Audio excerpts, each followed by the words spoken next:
Wonderful. So, welcome to the virtual Jordan Center for the Advanced Study of Russia, for the roundtable on encountering post-Soviet labor.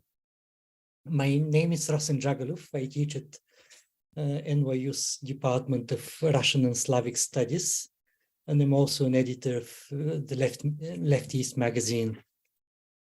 So joining me as host to this event is Sopu Japaridze, fellow editor at Left-East, the chair of Solidarity Network, a union of healthcare workers in Georgia, and the host of my favorite podcast out there, Reimagining Soviet Georgia, which interviews remarkable people for a fresh look on socialist past and future, which I think all of you should be listening to. But right now, more immediately, we've gathered a dream team of speakers whom we'll be interrogating about their scholarship on their engagements with Soviet and post-Soviet Russian and Ukrainian, maybe to a lesser extent, Belarusian and Kazakh worker movements. David Mandel is now a retired professor of political science at the University of Quebec, author of many books on Soviet and post-Soviet labor. Simon Pirani is an honorary professor at the University of Durham, who began his academic career as a historian of early Soviet labor, but has more recently, thanks to his book Burning Up, A Global History of Fossil Fuel Consumption, become better known as an environmentalist. And finally, Clément, who spent nearly a quarter of a century living in post-Soviet Russia, where she became a leading sociologist of social movements, authoring such books as From Ordinary Folk to Activists, and more recently, Patriotism from Below. They're all very different in their scholarly and biographical trajectories, and even in their views, but the depth of their engagement with the post-Soviet working class and social movements, for which at various points they've all received visa bans from the Soviet Union or the Russian Federation, is really singular. When I think of this topic of this roundtable, the former Soviet working classes in the 1980s to 2000s, I get depressed. While there are nuances and variations, in some places things were worse than others, but overall it's fair to say that the worst possible scenarios for the working classes prevailed everywhere. And that was in a sense predetermined. Capitalism was on a triumphant march everywhere, a process that the collapse of the USSR massively accelerated. There were very few people in our region who understood what was going on, and even fewer who tried to organize any kind of resistance, or at least a resistance that we could really identify with. I very much like to think of them as one of the very few people who understood the installation of capitalism taking place in the late 1980s and 1990s, and tried to resist it with the tiny resources they had at their disposal. Maybe it was an quixotic effort, maybe it was running up against the hegemonic trends of the era, I don't know. But in a period with quite a few villains, lots and lots of victims, they are among the very few heroes. And their role is important not only for my childish desire to have personal heroes, but also for the many young people of the post-socialist left who had few ideological mothers and fathers to look up to. Okay, so I'm tempted to continue introducing our guests, but I'm already hearing Mayakovsky's voice interceding on their behalf. Professor, take off your bicycle glasses. I myself will expound these times on myself. So before starting to ask our questions of our guests, and if we have time, also turning to the audience's questions, let us first give them the opportunity to introduce themselves, their political or intellectual formations, the research and politics that brought them to the Soviet Union or post-Soviet states, and their initial encounters there. So I don't know in what order you want to do these things. Maybe David, chronologically, came to the Soviet Union first, so he can start us. Seniority. How I became interested in Soviet Union and in Russia. Well, I was in high school in the end of the decade after the Sputnik in Canada, and then I guess they got frightened, and they so among the foreign languages they offered as options was Russian, and it was exotic for me, and that's where it started from. And I love the Russian literature, especially for its humanism. And I guess I already had left leanings in high school, and I was wondering what happened to the Russian Revolution, why it didn't turn out the way we would have hoped. And that's where it went. And then in university, in undergraduate, I took Russian and French studies, and then I went to sociology at Columbia and did my thesis on, which was a very agitated period, anti-war period, and a lot of strikes and things like that. And I did my thesis on the workers' movement and the revolution. So that's basically my parcours. And maybe you can also tell us about your first visit to the Soviet. It must have been the Soviet Union, and what. So it was the thesis that probably brought you there, and you're researching that. Yeah, I was on the exchange program, Canadian Soviet exchange program in Leningrad, since I was studying the workers' movement in Petrograd, and I spent a year there. Didn't have much political contacts, but I was living in a dormitory with Soviet students, a lot of Finns. I was in an accordion ensemble. So that's basically it. And you visited Novocherkassk during that? Yeah. Then in the 1980s, I with the help of Leopold Heemsted from Columbia, I became involved in the project study of the labor movement in Ivanovo-Voznесensк, which is central Russia, and textile workers. And I was working in the archives. And I think this was around 1988, and there was a manuscript circulating in Samizdat about the strike in Novocherkassk in 1961. And it had the author had his address and telephone number. So in those days, you needed a visa for every city you visited. And I obviously would not have a visa for Novocherkassk. But with a Soviet friend, I dressed more like a Soviet. And we went and visited him, and stayed there for a couple of days, did a long interview, and I got arrested when we were taking the train back to Moscow, and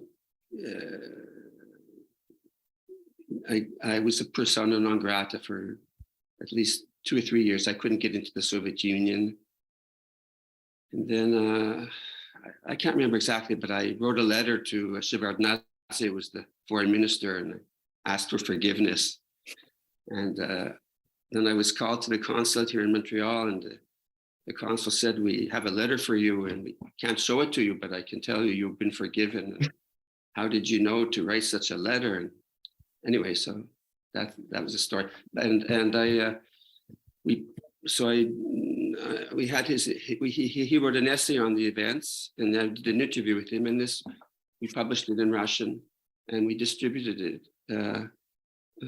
This is even before the Soviet Union fell apart, and I remember getting a call from his wife, and she was saying it took a foreigner to do this, But that was he was murdered, I think, in 1991 under very suspicious circumstances. Yeah. So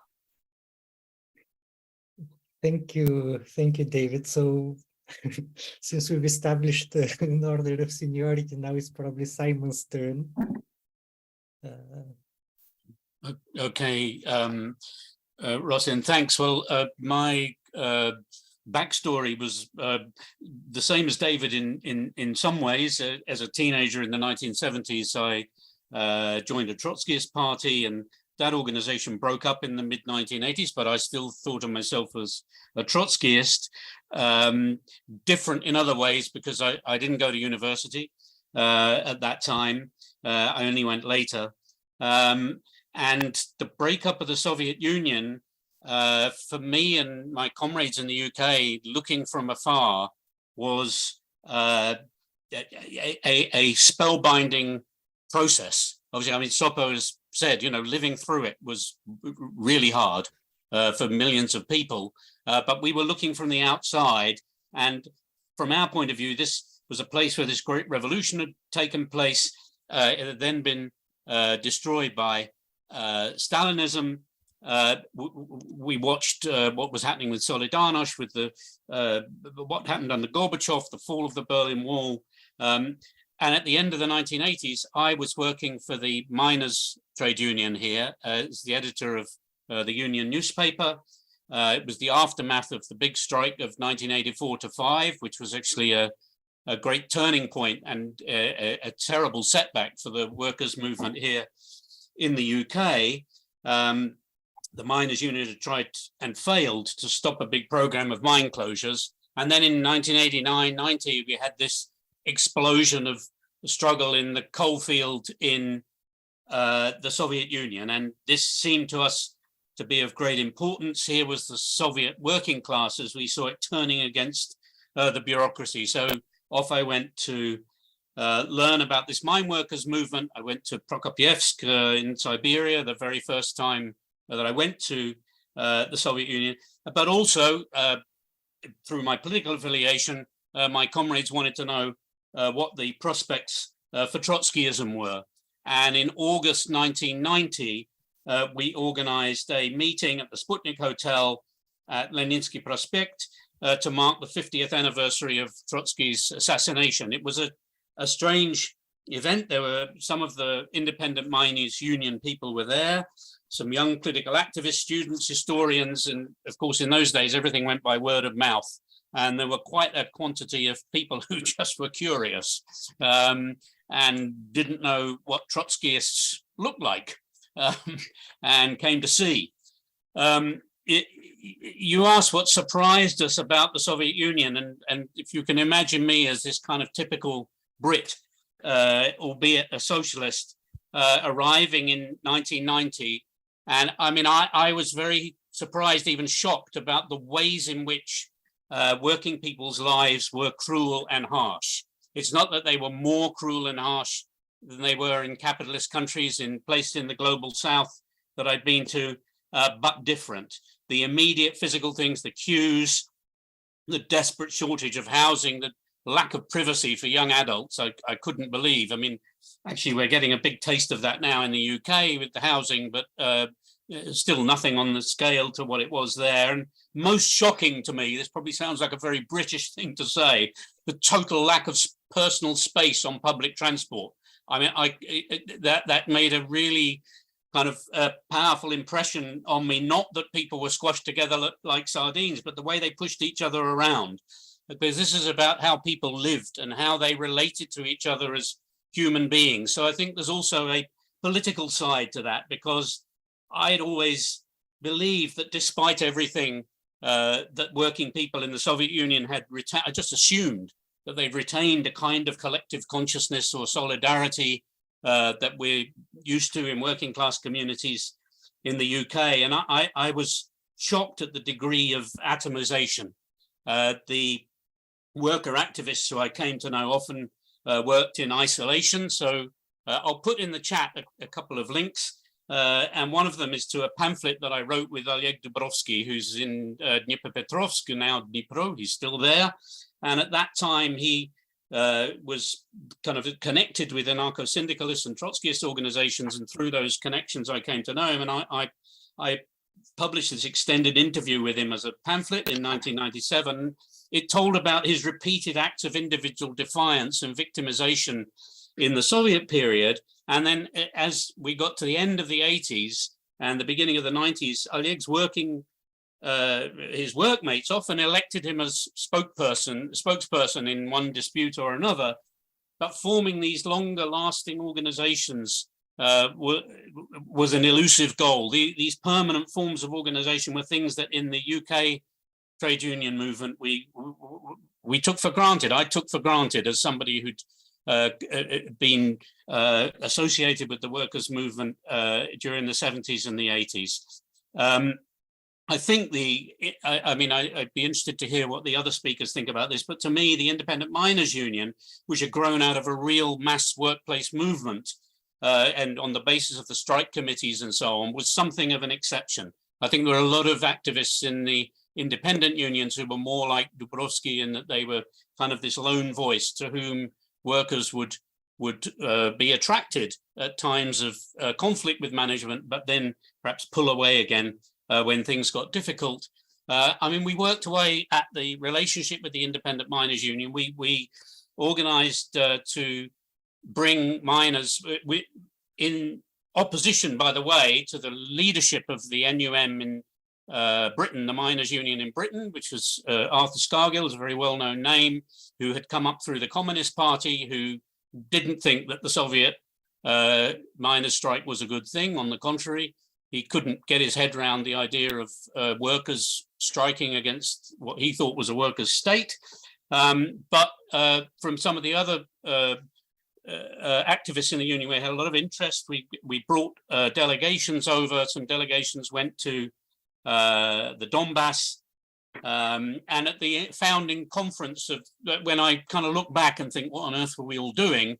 I think about this incident at the first Congress of the Independent Miners Union, when the extreme right wing of the Western trade union movement had been invited there by the right wingers, Yeltsinites that were emerging there, and the Union of Democratic Mine Workers is a scab organization that was set up, a strike-breaking organization that was set up in the UK. They were invited to come. And boy, were they surprised when they got there to be confronted in front of everybody by British Trotskyist trade unionists who had also been invited to the Congress. And this was a kind of moment of education that, the sort of help and relationships you might expect from the West weren't perhaps all that people had expected. Thank you, Simon. This was really fantastic. Karin? So I first came in Russia in 1994 as a student. I was quite a naive student girl who believed in democracy after the fall of the Berlin Wall. I had a lot of illusions about Russian society. But I came to do research on the working class in post-Soviet Russia, and what struck me the most was that the workers, the blue-collar workers, were still going to work even without being paid. For me, as a French person, it was unbelievable, with no strikes, no protests, and so on. And at that time, I have to notice that I wasn't politicized at all. And it was Russia which politicized me. And the confrontation with the Russian social reality that politicized me. I was observing the factories workers. I was shocked by the living condition, and I became upset, especially because of the discrepancy between the contradiction between the real life conditions and what the official discourse or the dominant discourse at that time said about the workers. In the media, what could we listen at that time in the 90s? That the working class is lazy, alcoholic, unadapted to the wonderful democracy and market society. They are parasitarian and paternalistic. All these kinds of stereotypes which still exist now I must admit. But they were very strong and dominated the official discourse at that time. We are used to speak about free media in the time of Yeltsin, but it was far from that, because the oligarch controlled the media at that time, and so the workers' voice were not listened at all. And at the same time, I saw that the workers were very poorly protesting. They were well, using Marxist terms, they were alienated. They thought very badly of themselves. They didn't think they are working class. They didn't even accept this categorization. It was a shame to be working class. And they said, many of them in interviews, they said, we are nothing. We are a little screw in a inhuman system, and so on. So very poor conditions to protest. And because it was understandable, because people were working very hard in order to survive and not to lose even a very tiny sense of human dignity.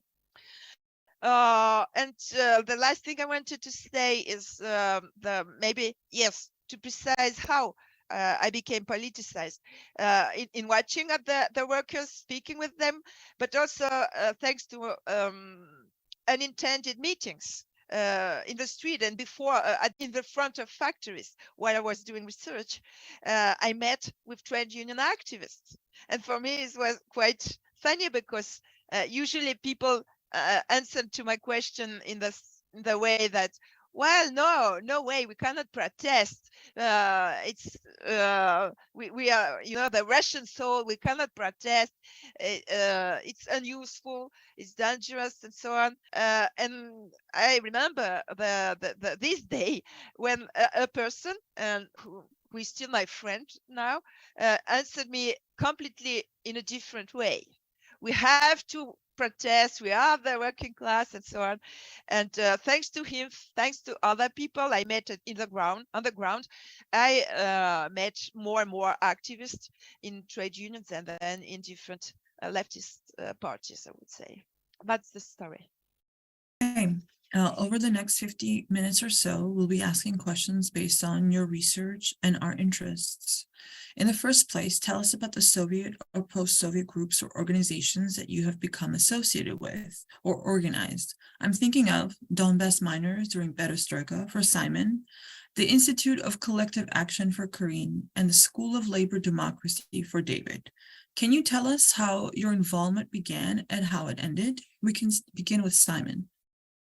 Yeah, thanks, Sopo. I've mentioned how we brought these delegations from the UK to some of the coal fields, and the relationship which started then and has continued actually until now in various forms was between the miners' union organisation in Durham in northeast England and what was the Independent Miners' Union of Western Donbass. There hasn't been a pit worked in Durham for at least the last 15 years, but unlike some of the other areas of the coalfield, they've kept the community and collective traditions going. The miners' union is very active in looking after the welfare interests of the former miners, their families, and so on, but also in organising what is actually the biggest working class festival that we have in the UK each year, the Miners' Gala, where 60,000 people and sometimes a lot more turn up. And I mean, one very strong memory I have is that they went over to Donbass, and then when they came back, this was in 1992, just after the Soviet Union had collapsed, and the general secretary of the Durham, the Northeast Area Miners' Union, David Hoppos, who's passed away, is no longer with us, but I can remember this day, he phoned up. And he was, he'd been a miner all his life. He was a hard person to shock. He'd been through the 1984 strike. He phoned up and talked to me about the underground safety regime in the pits, and he was shocked. He couldn't get over it. My God, he said, these are the conditions our grandfathers told us about in the British pits. Ventilation, pumping of water, methane detection was all substandard. And what they'd had in the British pits following nationalisation in the 1940s was a safety regime where you had safety officers who were independent of the other management structures, who couldn't be sacked by the manager who was immediately their superior, and you had trade union involvement in maintaining safety standards. So without glorifying the achievements of social democracy or exaggerating them, that was a safety regime. And that contrast haunted David and his comrades who'd gone on this visit. Just very, very quickly, Sopo, I think the other thing to mention, because I'm obviously not a mine worker, I was a journalist then, and another long-lasting relationship that we built up, which again has still continued in various forms, was between the Independent Media Workers Union of Ukraine, which was set up in 2004 around the time of the so-called Orange Revolution, and activists in the National Union of Journalists here. And there was a political background to that union. Karin's just mentioned about the state of the media at that time, the oligarchic control, which was quite similar in Ukraine in many ways. And the origin of the Independent Media Workers Union was both on workplace conditions and pay, which was very, very poor, particularly outside Kiev, but also on attacks on press freedom, which means up to and including the murder of journalists. And we brought activists, not big stars, not the leader writers in the newspapers, but people who worked on local newspapers and radio, but who were union activists. We brought them over and had a whole series of seminars and discussions, just exchanging experiences with Ukrainian colleagues who didn't have that background of long periods of trade union activism that we had. And I think that was very, very valuable. And as I say, so many friendships and connections persist to this day. Thank you, Simon. Since Karin is looking for a better Wi-Fi, let's go with David. Could you tell us about the School of Labor Democracy? Yeah, actually the first, that came a bit later, right at the beginning. First of all, like Simon, I had connections with the Trotskyist movement, with the Fourth International. So when I came in 1988, there were some connections, and actually I had a Soviet friend who was working in the International Institute of the Labor Movement or something like that, and was doing some thesis, trying to do a thesis on workers. And we had this project of, since no one knew much about Soviet workers really, we thought we would do a book of interviews. It didn't work out, although eventually I did publish a book of interviews somewhat later. But so I had connections with people who had been involved in this samizdat journal, Paisky.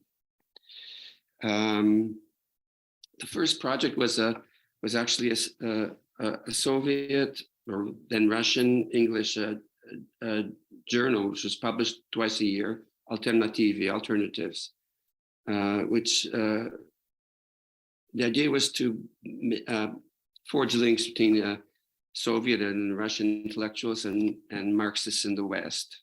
And that came out we did that for about 4 years. I think there were five issues. And then, because the Soviet Union, Russia was obviously not moving in the way the left had hoped. There was kind of a loss of interest, at least on the Western side. And then Alexander Buzgalin, who taught economics at Moscow State University, took it over, and he still has a group around that. So that was the first kind of joint venture. Then with some Americans who were involved in labor research, I think at labor education at Cornell, we organized a series of interviews. And here I had met the Rakitskys, who were basically economists, one of the rare genuine Marxist economists, intellectuals.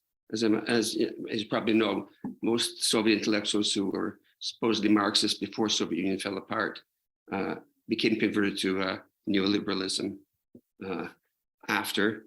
But these were a rare group that were actually Marxists and genuine Marxists, not of the official Soviet kind. And so we organized a few seminars in Leningrad and with workers in St. Petersburg and Moscow, and eventually linked up with TIE, Transnational Information Exchange, which is I guess it's Dutch-based, but this is an international group that forged links between basically auto workers in different countries. And that went on for a number of years. Then there was a following, there was a dispute over transparency in the financial aspects. And then we set up the School for Worker Democracy, which basically, the basic goal was to organize education with a kind of for workers, especially there was certainly a practical bent to it, but basically it was kind of more strategic, or to try to develop a more strategic orientation, socialist obviously, and to fight partnership, which was the dominant ideology in the so-called Soviet trade union movement, you know, for working class independence, for an independent labor workers movement. And we tried to work with the unions that were inherited from the Soviet Union, but didn't work very well. And we mostly worked with the new unions, attempts to form new unions. At first, this was mainly in the transport area, pilots, locomotive drivers, etc., and gradually the auto industry. And this lasted actually, and then eventually also university teachers. And this has lasted till like the last 2 or 3 years. Both Orkitskys passed away a few years ago, and I haven't been there. I haven't been in the Soviet Union, Russia, excuse me, in about 3 years. So that's I don't know what next, but that's that was my involvement actually in the. So my orientation was always very active, and almost everything on my research I tried to publish it, also do a Russian translation, and the kind of the topics I chose, I tried to make them useful for workers, you know, like did a book on the small book on the union at Ford and outside of St. Petersburg, which was really a model. Auto workers, the union was a model, and we published that and distributed. So that was the School for Workers' Democracy, was both research publishing and organizing with independent unions, educational activities, basically.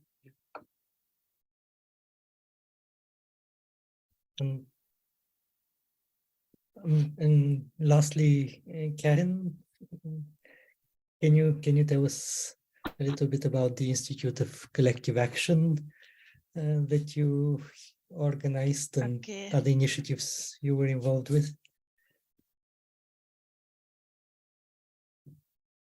Yes, thank you. Before telling about the Institute of Collective Action, I want to say that before that, I was involved also in many different kind of workers' initiatives with the Rakitskis, also with David Mandel. But my main effort at the beginning was to try to help in building some contacts between the Russian trade unionists and the war activists and the Western ones, using, for example, the alter globalist movements and the opportunity of the different social forums and demonstrations in Europe. And I must say, it was not a success. And I decided not to continue this because there was no understanding between Western activists and Eastern ones. I mean, from the post-Soviet world. And I assume there is still such kind of problems now. They speak in different languages. But about IKD, Institute of Collective Action, it is a Russian NGO, a political NGO. We founded it in 2004 with some of my friends and colleagues. All of us were activists in different kinds of organization and kinds of social researchers or scholars or students. We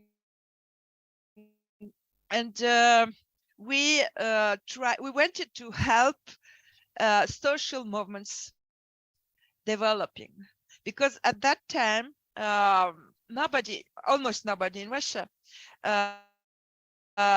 knew about the mere existence of social movements, the mere possibility to have citizens, movement to have citizens who can protest without the leading role of some political parties. We wanted to, and there were such movements, some such initiatives, citizen initiatives on the ground, and we wanted to help them developing and to speak about them, to make them public, to make publicity around them. So we offered grassroots movements information coverage, a platform also to exchange and communicate, also to share advice and to gather, because we organized, we were not the only organizer, but we participate in organizing social forums, campaign, all Russian campaigns about housing problems, for example. So these kinds of things, and what helped us a lot to develop and to gain public access. It was that we founded the institute at the same time as the movement against the monetization of in-kind social benefits developed in 2004, and it was a very huge, massive movement for Russia at the time. Hundreds of thousands persons who participated in it in almost all the regions except Moscow, where it was very weak. And so thanks to this mobilization, we were able to build strong contacts with many regional coalition, local coalition and regional coalition, and they helped us to build a network, and we helped them with advice and informational support. So we grow up by time, and we ended our activity more or less in at the beginning of well, in 2011, for example, something like that, I think, because we became, in my mind, we became useless. The social movements developed by themselves, and they all have access to internet. They all began to have their own internet websites and so on. So the dynamics went spontaneously and without us. Thank you, Karen. So let's move on to your research, and you know, obviously you you have different, very different scholarly profiles. So let me ask David and Simon first, who started their scholarly careers as historians of Soviet labor.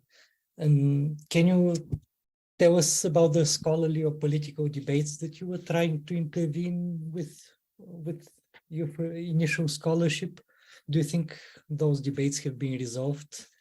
And in general, do you think the labor scholarship produced by largely Western historians of the Soviet Union between the 1980s and 2000s has done a good job of covering the subject, or are there still many gaps left? For me? Yes. Okay. Actually, I was in sociology, Columbia. I did my undergraduate in French and Russian studies in another country, and I'd already been sort of moving to the left, and I wanted to find out what happened to the Russian Revolution. Why I didn't realize the hopes that were attached to it, and also it was after '68, and the hope. So I guess '68 gave a push to things, to social history, looking at history from below. And there, I think there was a movement among historians. And I was in sociology, but luckily there was a historian, Leopold Haemsen at Columbia, who I really worked with, a really good historian, and actually someone who defended me, because they tried to, my own sociologist, when I was defending my thesis, tried to basically fail me. I don't know why. They gave me major corrections, which would have been write another thesis. But luckily I got through, because there were only 2 sociologists out of the 5 people. The others were from the Russian Institute at Columbia. So, and anyway, it was published. I got a fellowship, so I think it was a good thesis. And that's basically it. And that's been my and that was a whole period. That whole period, there was a lot of interest in actually social history, the history from below of Russia and the Soviet Union. And I think a lot of good work was done. I think, it's the revolution is extremely, social sciences are ideological. There's no neutrality in social sciences, and especially when it comes to revolution. So it'll always be disputed, all the interpretations. Maybe that was the reason. I think what happened to me at Columbia was I was too active in we tried to get a Marxist hired in the sociology department, and we even went on strike for it. Didn't work. But so that's basically, I think, and there's been a lot of good work done on the Civil War period, and Simon's on the period after the Civil War. But I think that the underlying ideological political interpretations still remain, I think, and they'll never be overcome as long, because we live in a society divided by classes, and so there's obviously going to be different approaches. That's and so that when it became possible to work on the contemporary work, it wasn't really possible until the perestroika to do research on workers. You could do some things, but it was very limited access. That was one of the reasons we had this project to do actually a book of interviews. This was in 1988 with Soviet workers, because we didn't know who these people were, what they were thinking, and what was going on. But after that, all my research has been on the contemporary, almost all on contemporary labor. Yeah. No, and I also, I've tried as much as possible, all my publications and the research questions, that they would be of use to workers, to fighting workers in Russia and Ukraine and Belarus, yeah, and to actually to publish it. I've translated a lot of it, and we've published it through the School of Work and Democracy in Russian. So I've always had this kind of applied practical, and it's actually kept me going in my university career, which can often be very trying. I had the feeling I was contributing to something, maybe to help make a better world, in my modest way. Thank you, Simon. So I suppose my research, which was on the 1920s, the period immediately after the Civil War, is a sort of continuation or perhaps a footnote to that tremendous body of research that David was talking about, and which his work on St. Petersburg was part of. There was this real, as he's described, this incredible kind of flourishing of labor history. And I mean, I just remember reading his book and his two books on the revolution, and work by Steve Smith, who was my supervisor, Diane Kernker, Siegelbaum, Suni, Rabinovich, all those people. I mean, they did a fantastic job. And I think you're right, David, that they came out of the 1960s. I mean, my question was going on a bit and focusing after the Civil War. And again, it was a very political motivation about where did it all go wrong between the Bolshevik Party and the working class. I mean, you could say, reading David's work, it started going wrong a lot earlier than that, and with all the things that happened in 1918. But I wanted to pin down this question about the changes in the Soviet state and the beginnings of Stalinism, which I think in my political background, we spent an awful lot of time talking about the class character of the Soviet state and arguing about that. Trotskyists used to love arguing among themselves about that, but never really with a quite shaky base of information of how things changed in the early 20s. So I tried to address that, and have the discussion been closed? Absolutely not. I mean, the other thing for me personally was that I lived outside the university sort of milieu. I mean, I remember going to one of Steve's classes. Obviously, I could write. I worked as a journalist, and I was kind of astonished to learn about, like, there was such a thing as postmodernism. I mean, if you're outside a university, you literally didn't hear about it. I literally didn't know what it was, or post-colonialism or whatever. And so I was coming from a different world populated by different kinds of people to some extent. And I was astonished that labor history was like no longer a thing, as this was the late 1990s. But to me and to many people here, I'm sure it is still a thing. And so that was the research. Yeah. Irene, your last book, which came out after you were expelled from the Russian Federation, was called Patriotism from Below. Could you briefly summarize its polemic? Has the war changed any of it? It's a study of a large study in 6 regions of Russia, on the sense of belonging to the nation or to a community, to a large community.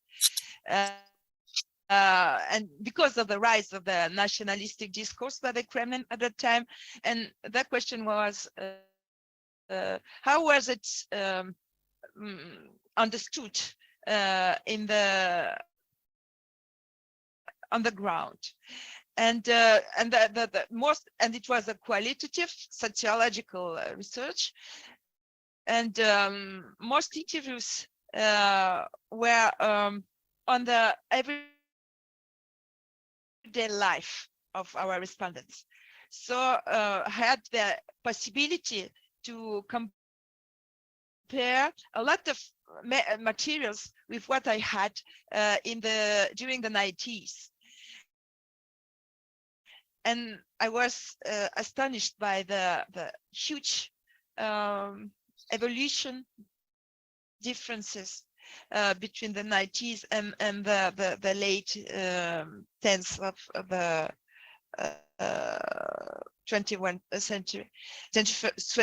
21st century.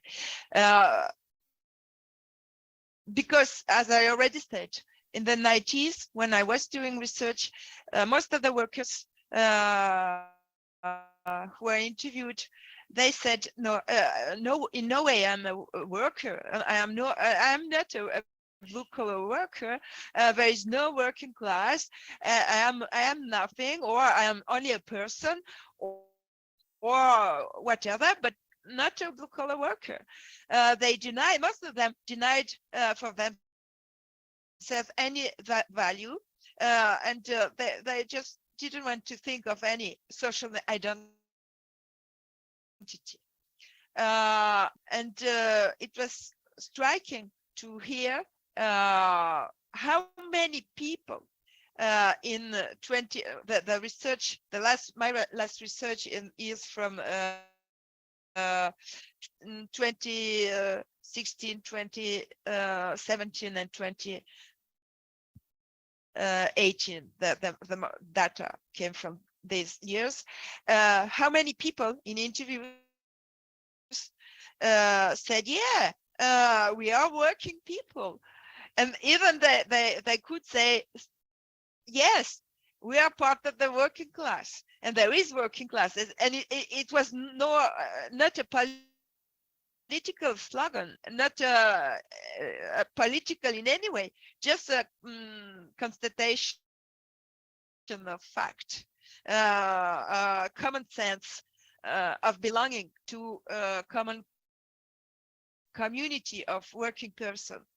It was what struck me the most in what we found in this study. What about the nationalism and patriotism? Of course, part of the people we interviewed supported the official Kremlin type of patriotism or nationalism, or the patriotic propaganda, Putin's patriotic propaganda. But not that much, at least in our interviews. And we tried to interview people in many different towns and regions, and from different social backgrounds. And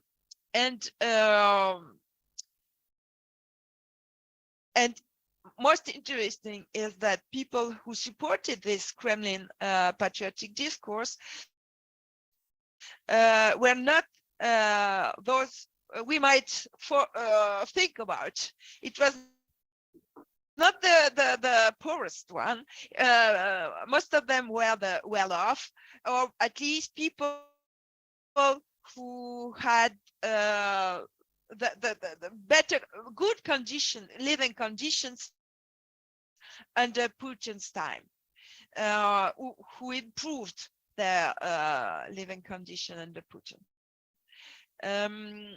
And also part of the intelligentsia, part of the intellectuals who supported the patriotic discourse because of their elitism and their sense of their social despise towards working people or poor people from the region who are lazy and so on, all the stereotypes, you know, and because of their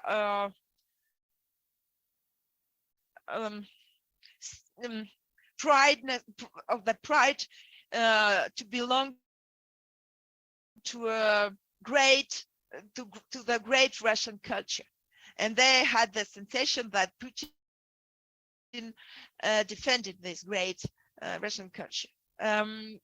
It was one group of people, one category.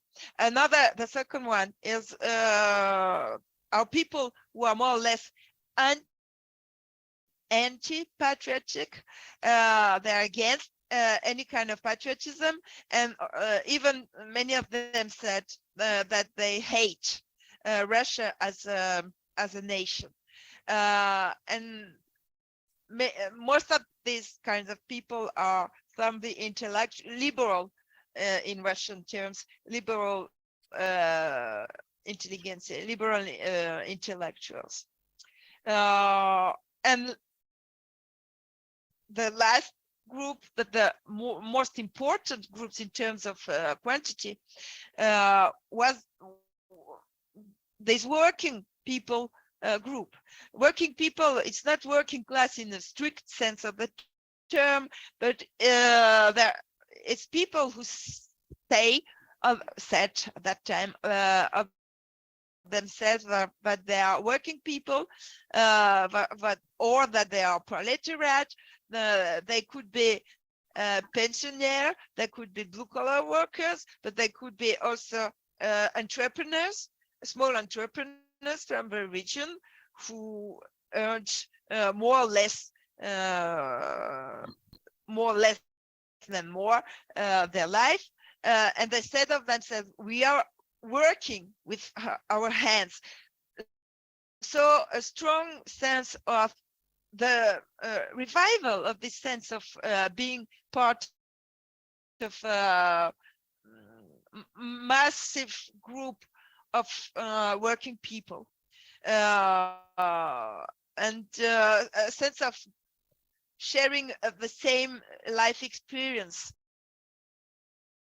and the rising of the social consciousness, the sense of being part of a large community of working and poor people, especially in the region. And that these people were patriotic in the sense that they said, yes, we are proud to be, we can be proud to be Russian, to be part of Russia, because there are many people like us who share the same life conditions, and we want to make people feel good and live in good conditions in Russia. But it is not what is doing what the regime does. But because official patriotism is a lying patriotism, false patriotism, because people are not living good in Russia. And the first thing that people denounced in this group, at least, was the huge social inequality, and it was very clear for people that it's unacceptable and that they are intolerable, and they're just there cannot be any patriotic discourse to excuse this kind of social inequalities. It was the state of affairs before the war. Great. So we will try to speed up our remaining questions, as we want to also hear from the audience. But just a quick question to all of you about the state of labor scholarship, both in post-Soviet Russia, Ukraine, and other post-Soviet states that you might have been involved with, as well as with in Western labor scholarship. You know, how, especially for David, did you find any Soviet labor historians with whom you were on the same wavelength? You know, because this was really a massive subject during the Soviet Union. And similarly, I mean, to Karin especially, what was interacting with post-Soviet political scientists or sociologists in the 1990s and 2000s, like for you as a Western leftist? And generally, how has scholarship on labor, on the labor of this region evolved since 2000? Simon mentioned it's the sense of decline, which I also feel, but yes, hoping to maybe hear some more, yes, less maybe intuitive and obvious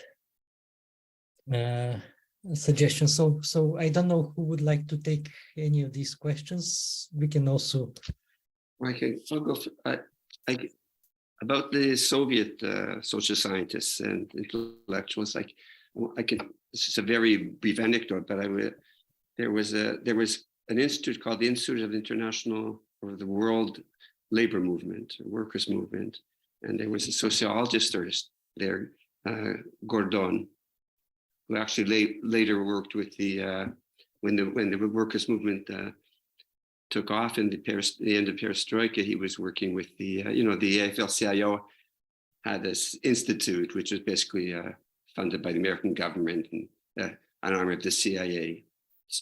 And its goal around the world was to undermine left-wing unionism. But anyway, I was speaking to him sometime in 1988, and he said, capitalism is really the only solid basis for democracy. So that's where we have to go.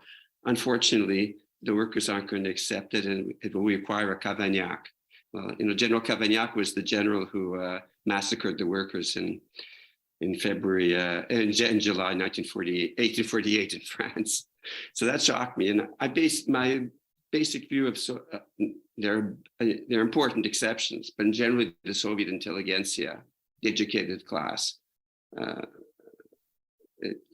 they betrayed the people, and they controlled the media also in the late 80s, and so people, Marxists and people that were had a more socialist orientation, really couldn't get through to the public, and everything was turned upside down. So democracy, the pro-capitalists were called the Democrats, and they were the left, even though they were the right, and people that were the few people like the Rakitskis or Buskalin who were trying to orient the change to in the socialist direction were linked together with the communists, who were the brown red movement. Anyway, so everything was very confused, but the workers. So I don't have much contact actually with Soviet researchers. The few the ones that I dealt with that were working on the revolutionary period,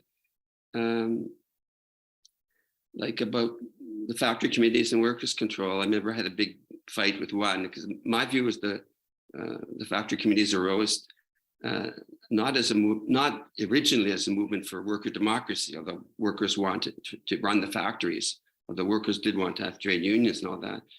But it was to prevent sabotage by the employers, to present that in the form of a lockout that would actually be sabotage, and to defeat the revolution. And I had a big fight with him, because he said, no, the workers were anarchists. They wanted to take over the factories right from the start. And so I don't really know what the Soviet, what Russian historians, what their views are now, but I suspect it isn't, hasn't changed too much, but I don't have much contact. And as far as the current labor movement, I don't really know who's working on it. All my activities really more practically oriented. Okay, so is that the question? I can say something about it. Yeah, go ahead. You probably know more than I do about that. No. Finish your talk. Um, if I may, I can give more information about what is doing now. Just to add something on the past, in the 90s, yes, very, very few scholars were working on the working class, or even on the workers, but still there were some. And I became at that time a student of Vladimir Yadov, who was the head of the Sociological Institute in Moscow. And I want to say he was a brilliant sociologist, a Soviet time sociologist, who kept believing that something important may happen in the working field among the workers. And he gave me the opportunity, and he gave us, all my colleagues, the opportunity to do collective research, collective field in many factories. And we wrote a book about it in Russian. Still there were people who were more critique about the dominant discourse in social sciences, including or another one, for example, Vladimir Magun, also from this institute. But I want to say that there are people now. There's now a few years in the 2000s, I would say, young people, young scholars began to study the workers, the working condition. There is well known in some circles sociologist Pyotr Bizyukov, who does a regular statistic on protest actions, on workers' protest actions, strikes and so on, or for example, Irina Olimpieva, who's now somewhere in New York, I assume, and young scientists like Alexandra Vanke, or a very good ethnographic study on workers made by Olga Pinchuk, only in Russian, but she herself worked at the factory, and so it's a participant observation, and very interesting recently. So there is nothing, I would say, because there is a sense that something is happening, or must be something is happening, is changing among in the working world in Russia, or something was changing, I would say. Well, just very, very briefly. I mean, it's obviously a huge question.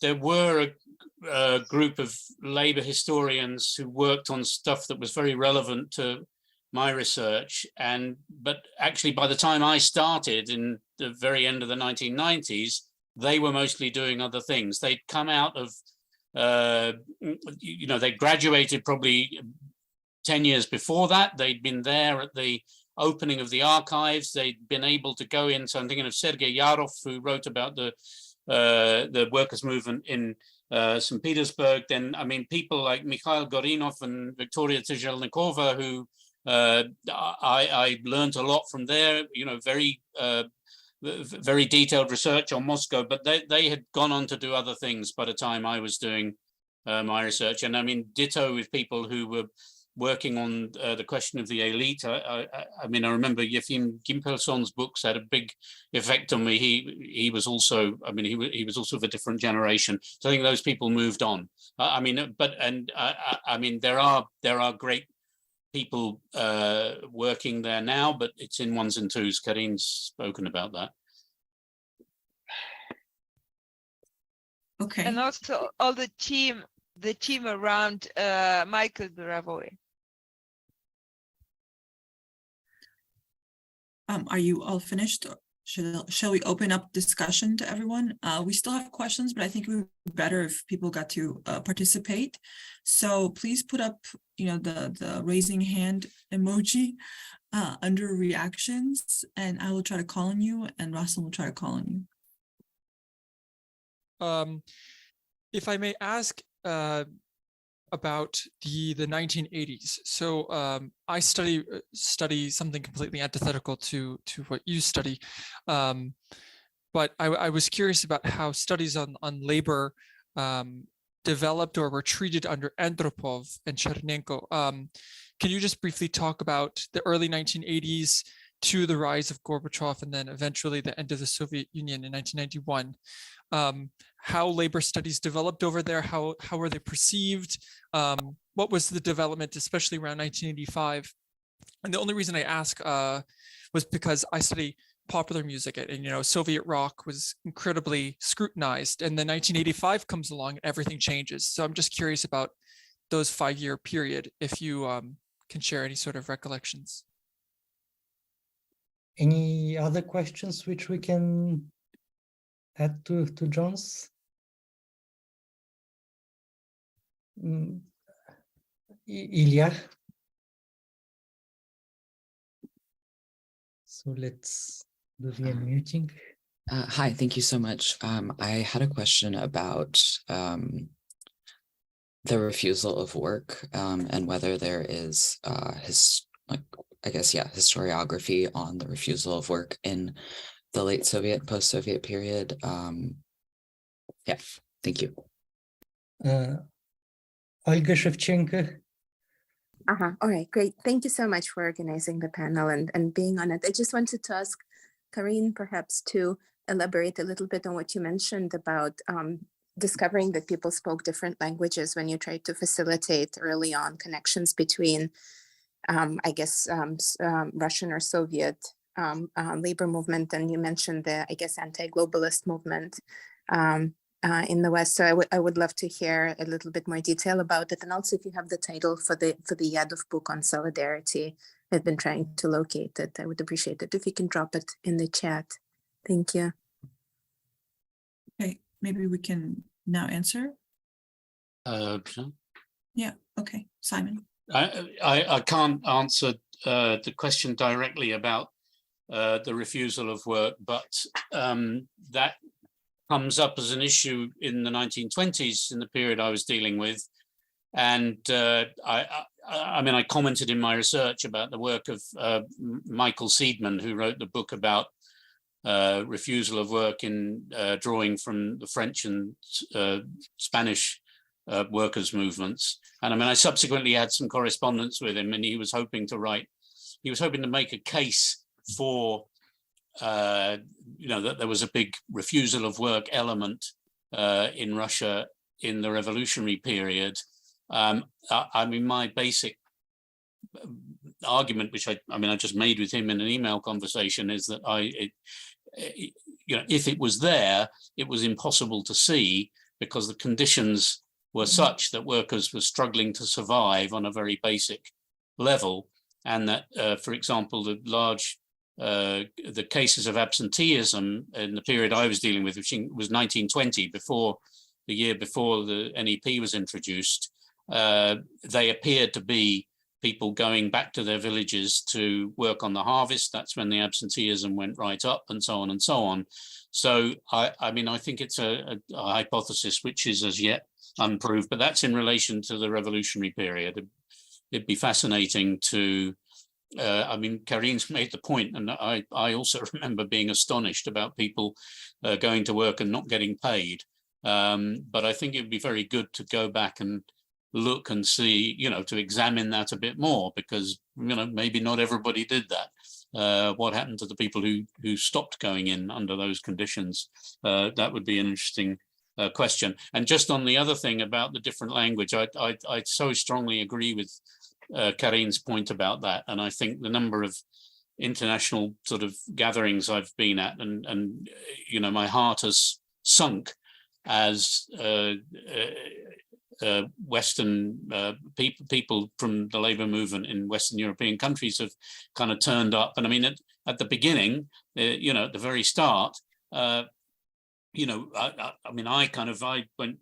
off to Prokopievsk, and if you talk about socialism in 1990 in Prokopievsk, people look at you like you've got two heads. You are literally speaking a different language. And I think our efforts to overcome those barriers, I'm not sure collectively we made a great job of that. And that probably tells us something about, the political development of the labor movement more generally. Thank you, David. or Refusal of work. I'm not sure what that means. Is it like strikes? Do you mean is that? Seidman's thesis about Spain and France was that there were there were a proportion of workers, and I mean, I was convinced a bit by his evidence about Spain, but not entirely. But that there's a proportion of workers who saw that work was a bad thing and sought ways just to get away from it, not by going on strike, but just by not being there and finding another way to survive. I don't know. I mean, there were I don't really know, but the question of not getting paid, which was chronic, right, in the 1990s. There were some cases where workers actually did go on strike and push that, and I studied the auto industry in Russia and the Ukraine and Belarus, and they were important strikes, and most workers did keep on working, but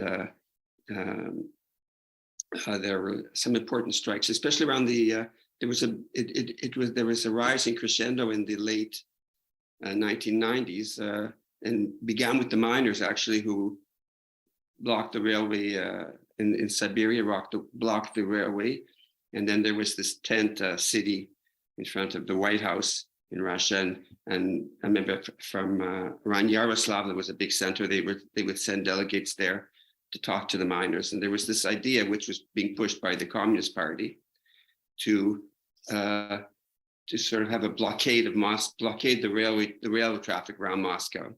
It never it was a bluff by the Communist Party. They never did it, but in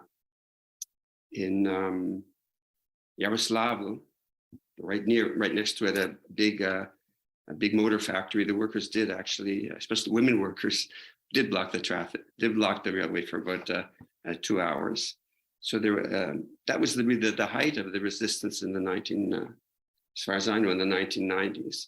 After that, after when Putin came around and the oil prices rose again, the question of not being paid became less important.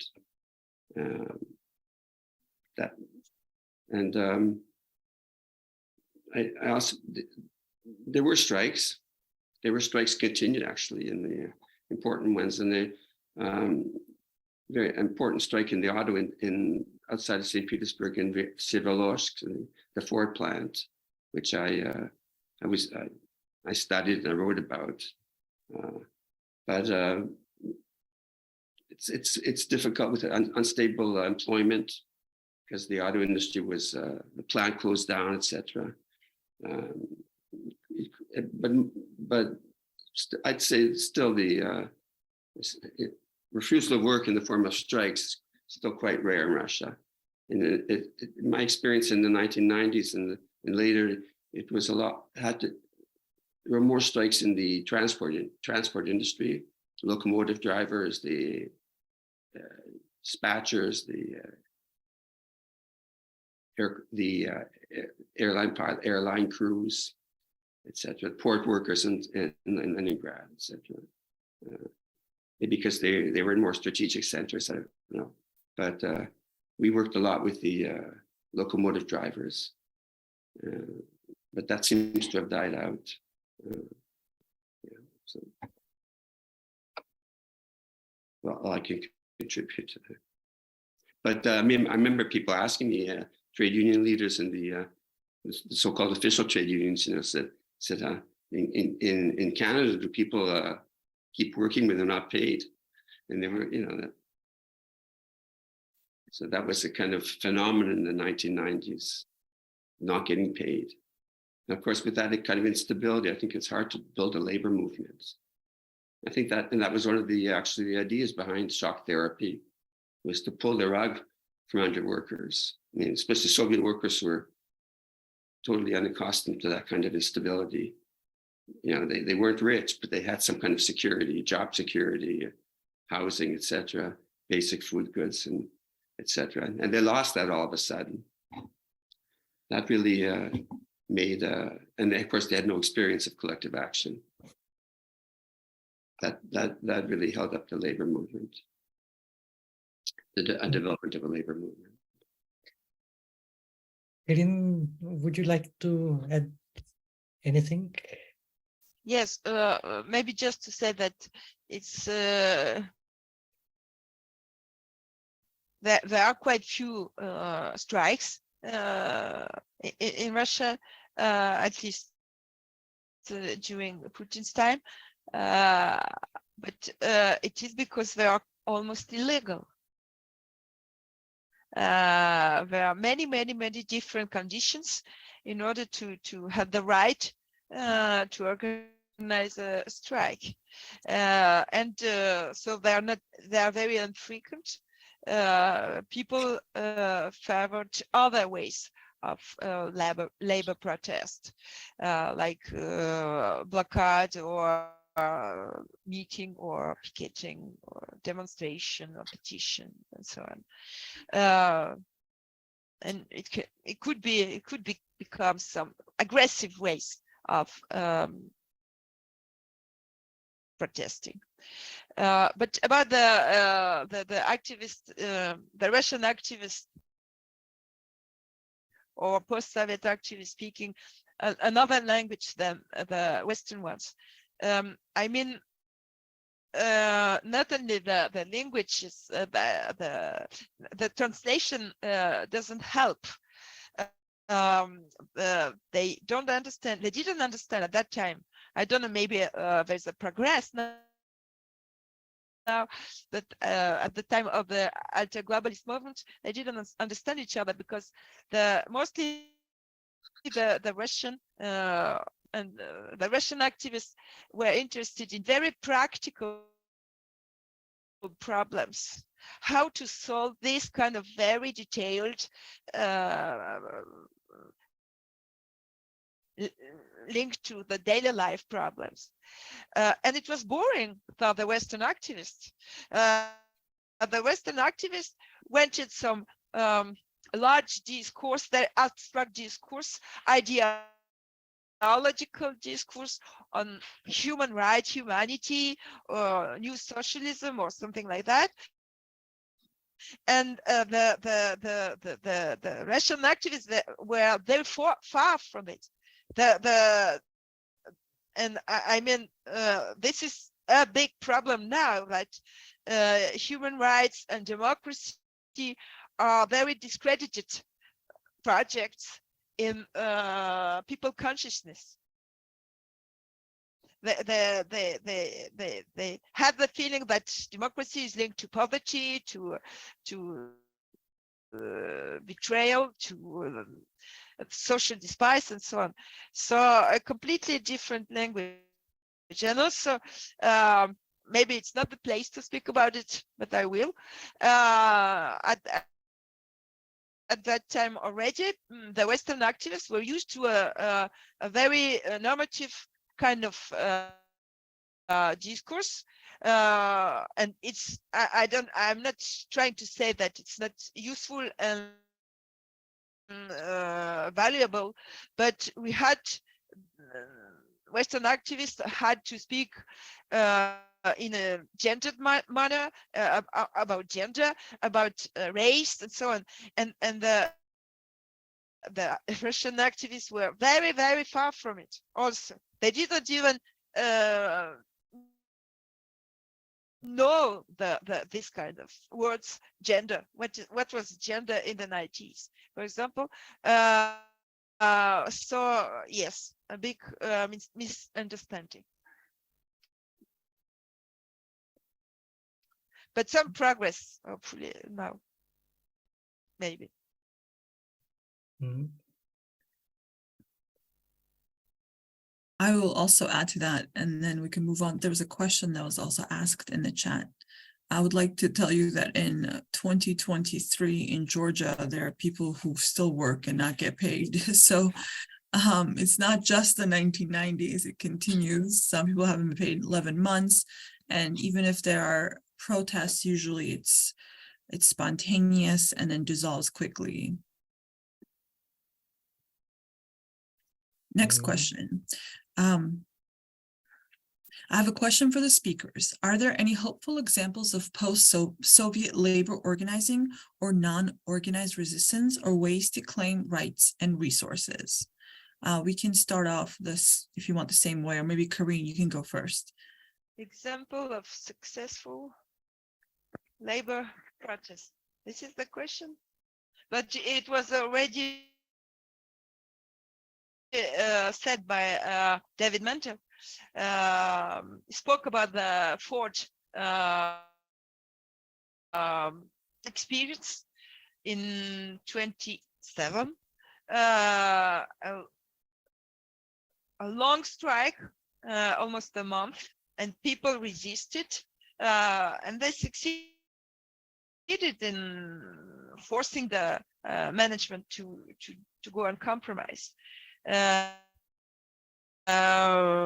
So it's one example, and at that time, a very active and independent trade union led by a very a young and fresh trade union leader, Etmanov, who's now not anymore in that line, but still at that time it was an example which was followed by many other workers among the country.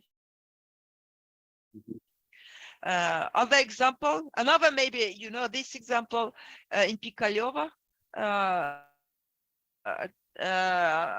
industrial monotown in near St. Petersburg, in, I think it was in 28 or 2029. All the people, almost all the people from this monotown, little town, went to the street and blocked the highway. The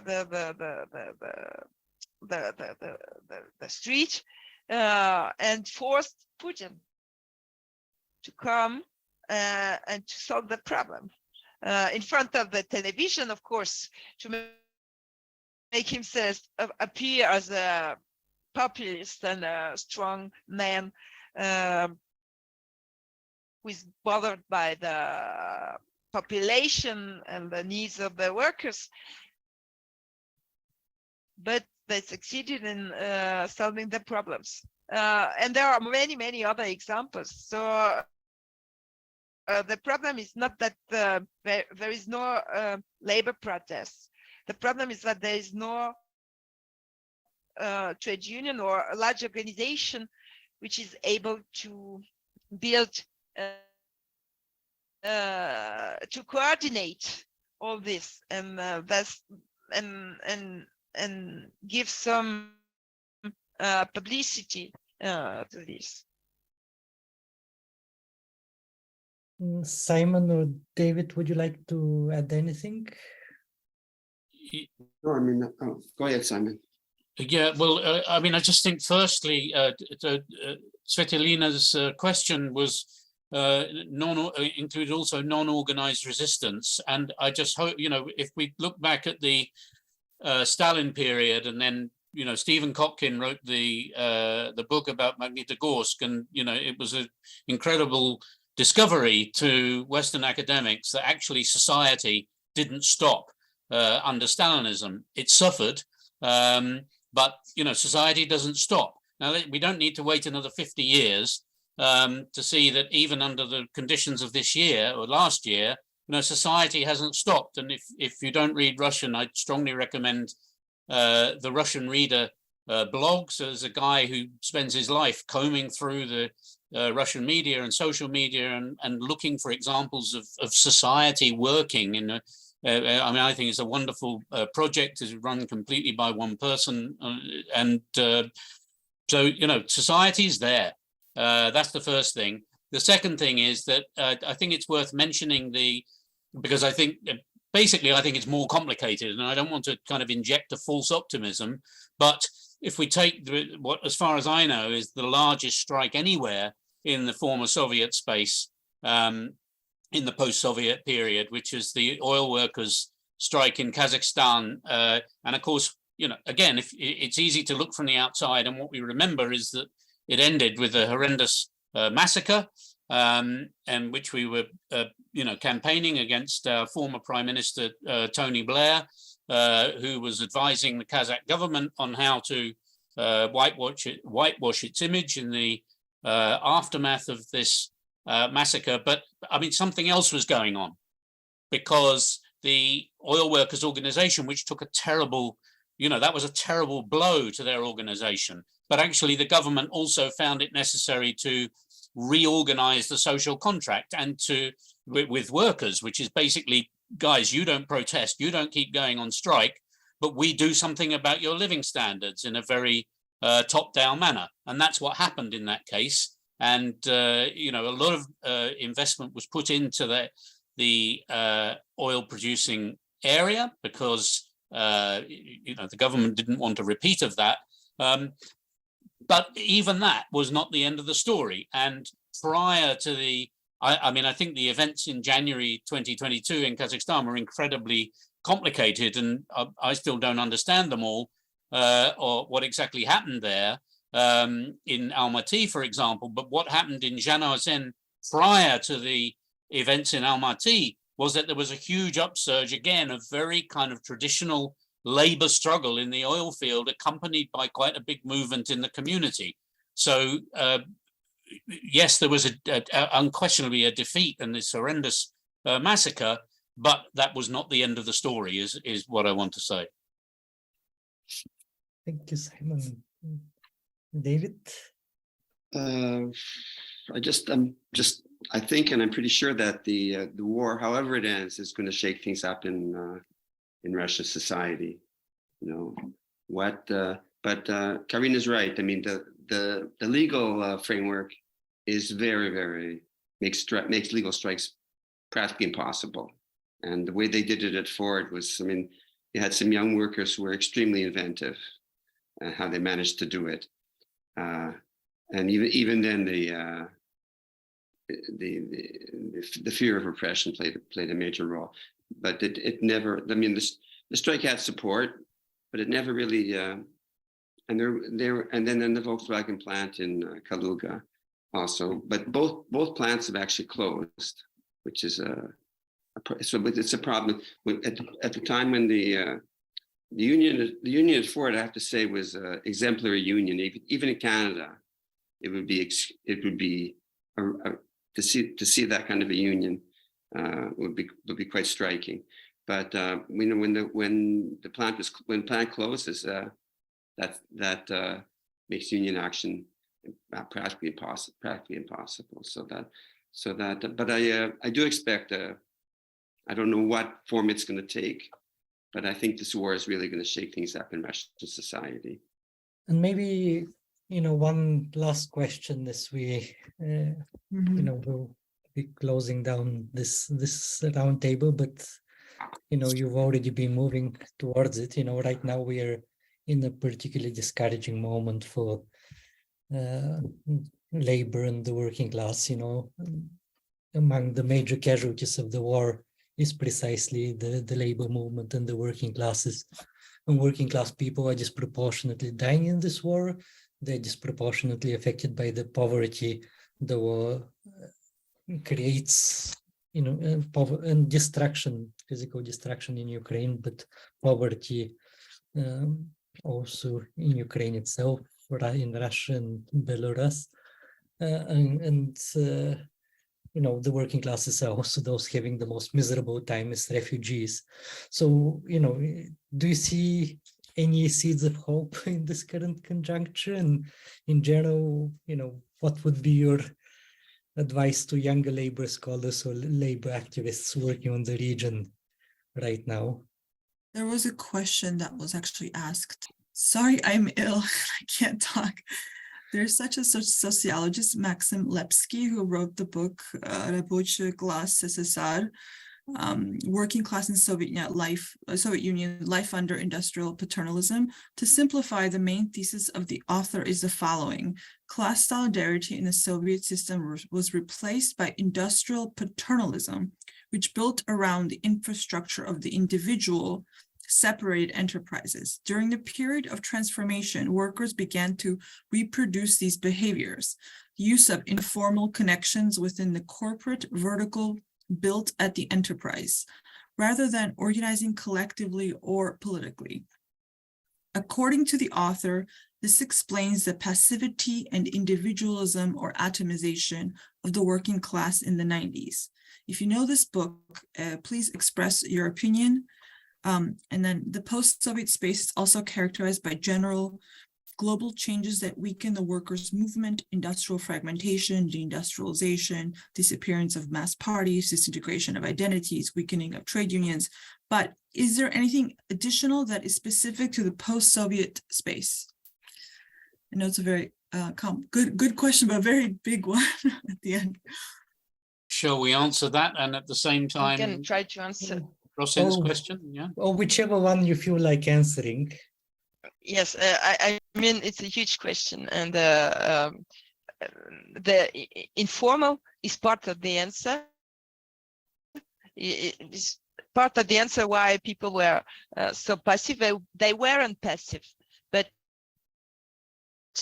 more passive than we could expect in comparison with the conditions they were living in, not being paid and so on. But it's more complicated than that. This is not only informal, this is not only paternalism. There are many other explanations, and too much short time to go. I would just say, look, I think on the world level, the left is at a low point in my lifetime. I mean, I don't know if the rest of you would agree. And even I can just say, like the Canadian auto workers who were the model for me, and we linked it to the auto workers in Russia and we had brought people over. Today, it was really the locomotive of the Canadian labor movement, maybe even North American. It's now shifted, I'd say, in not a good direction. So that that's my analysis of this of the correlation of class forces today. It's not favorable. Whether it's going to change, we're working toward that. But as far as the left, the socialist left, and which is oriented towards the working class and its liberation, I think it's very weak today. It's very weak today. One of the things that struck me in Russia also is like with the Ford plant, they made health and safety a major issue, a major organizing issue. And this is so rare in Russia because work conditions are, I mean, in terms of health and safety, are terrible. And the Soviet system was really a very regressive system where you got paid extra for working in bad conditions, and you got extra time, you get extra holiday. So this was an encouragement to stay in bad conditions rather than fighting against them. And especially women workers suffered a lot. They would often take jobs like that, which would give them early pensions. I don't know how long they lived after that. And in the Ford plant, these were young workers. And they made this a major organizing and mobilizing tool, and it really worked. And I think that's what I found also in my study of 1917. And at the heart of it, at the heart of any major labor struggle, is the question of dignity. And I think that the Soviet workers didn't come out of the Soviet system with a strong sense of that, and you could see that also in the alcoholism and all the rest. This may change with the young generation. I think it has changed. I mean, these were young workers at Ford, and that's encouraging. Lately, I was studying the university professors and their attempt to form a union. I mean, their situation is horrendous. I mean, and much worse under Putin than it was actually, as poor as they were and as starving as they were under Yeltsin. At least they had kind of job security and more freedom. So that, and you can really see the demoralization and the atomization. Of course, organizing and mobilizing university professors is a very difficult task. I can say that, but that's the situation today. will change. I hope it will change, and things do change. And as I said, I think the war, I don't know how exactly it will, but it definitely will shake things out. I mean, it's not gonna continue on the same trajectory that it's been going the last 20 years. That's definitely true. I mean, there was an upsurge in 2011-12, which led to the formation of the teachers' union. You know, and it was around the world, but it also didn't. It wasn't really. Anyway, I won't go into all that. Simon, did you want to speak? Yep, I'm just reading that somebody's just put in one last question, right, and picking me up about the personal space on public transport in the early 1990s. Well, I was trying to be honest. It did really take little Londoner me by surprise. Yeah, thank you, Aliona Lubchenko, for the question in the chat. These are the sort of questions that I and perhaps others need to think about an enormous amount more. But I think that what you said there is connected with the question by our friend who had a cough, which was read out by Sopo, about this atomization and so on, because I think that which was undoubtedly, of course, that was all our experience in the 1990s. That's what I was experiencing every time I got on the metro, in one sense, but also in meetings with activists, working as they were in a considerable amount of isolation. And Karine and David have both spoken about it, but I mean, I think, isn't that part of a larger process that we've all been going through? I mean, our British workers' movement, every meeting you go to, everybody of my generation is taught, oh, things aren't the way they were. Well, of course, the working class isn't the way it is. We don't have any, we don't have any miners in the UK, none.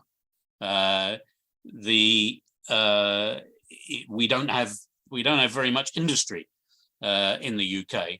The workforce is. Simon, you froze a little. Okay, if we could maybe, I can maybe say a couple of words before Simon gets back, or David or Karine, if you want to comment on that. Okay, it's very interesting, David, what you said about USSR not having health and safety standards and being rewarded for being risky. And that's why in post-Soviet world, it's easier to sort of exploit them because I don't have anything to know what a better life would look like. In my experience, in being part of miners' strikes in Georgia, that's completely different. The only way I know health and safety, what it was like during Soviet Union, is because the miners at every mine that there's multiple strikes have told me what it was like. And then comparing what's like now to what it was before, saying how much it has gotten worse. So things like 7 hours was the most they could be in a mine. Now it's 12 hours. Them having even like where they burned coal, before it was like behind the mountain so that people would not be in the dust of the coal, and now they don't care, they burn it anywhere. Things like taking trucks of manganese through the town and having manganese all over the fruits and vegetables that was outlawed during the Soviet Union. Things like extra food that they were denied, even the food quality they say was better as far as what they're being fed. So it's interesting that in the way that the miners themselves articulate themselves, like their own health and safety, is constantly in relation to Soviet Union as a positive example, at least in the Georgia case. No, I agree with you. There was a system, and it was based on a scientific basis. I just saying the idea that you get compensated for bad conditions would discourage the fight change the conditions. And this, at least in the machine construction industry, I'm sure that in the mining industry, they may have had a different attitude. And this kind of attitude was held over. But I'm saying what I found in the Ford plant, which was striking, is how they made it into a mobilizing and organizing tool to fight for health and safety, for safe conditions. But it's rare. It's rare, and it's rare in Canada too, by the way.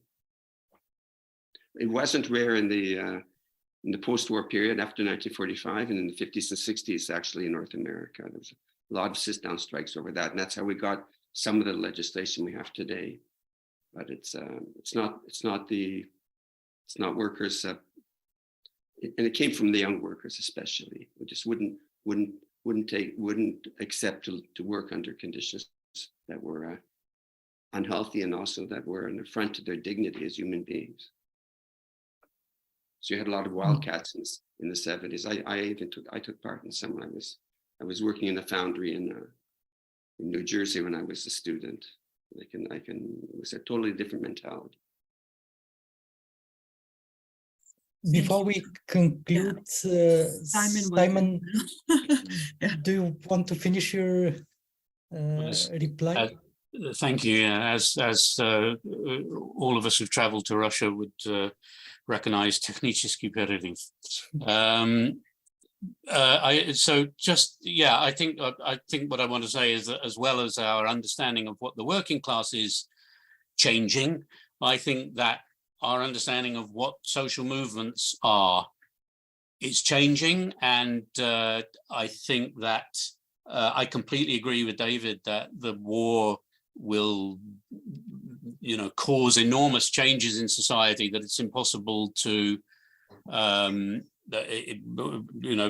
it's impossible to kind of forecast them now. I also think, which is probably more controversial, but I think that among the causes of the war also, to my mind, it's not an accident that you have this huge protest movement in Russia in 2011, 2012.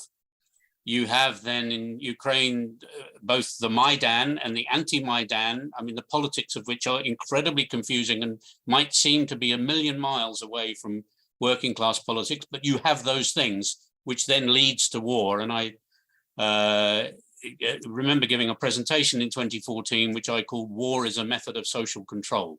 And I think that is very much what we see now. And then you can again look at the lead up to the invasion in February, and among the things that are going on is obviously the huge movement in Belarus, and then this stranger and less easy to pin down events in very contradictory events in Kazakhstan, and then the new stage of the war. So I just think that our understandings of the labor movement, labor struggle, and so on need to be rethought in these two ways. Both, what do we understand by struggle? What do we understand by social movements? And also the earlier point, what do we understand by the working class, which is not what it was when any of us started doing this.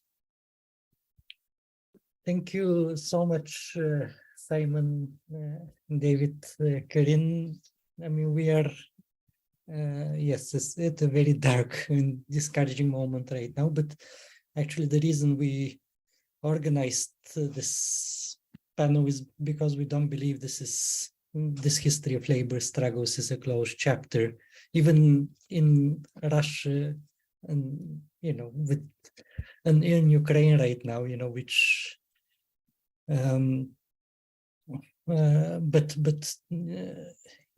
unless we're wiped out by a nuclear holocaust or some environmental catastrophe, which is very much a possibility, class struggle will very much be coming powerfully on the agenda and very soon. And really thank you, Karin, David, and Simon for sharing with us your scholarship and your experience of class struggle in the post-Soviet world. And thank you to everybody else for staying with us this long. We've exceeded our time by half an hour, which I'm sorry, but I think we are all better people for that. Thank you all and goodbye. Thank you.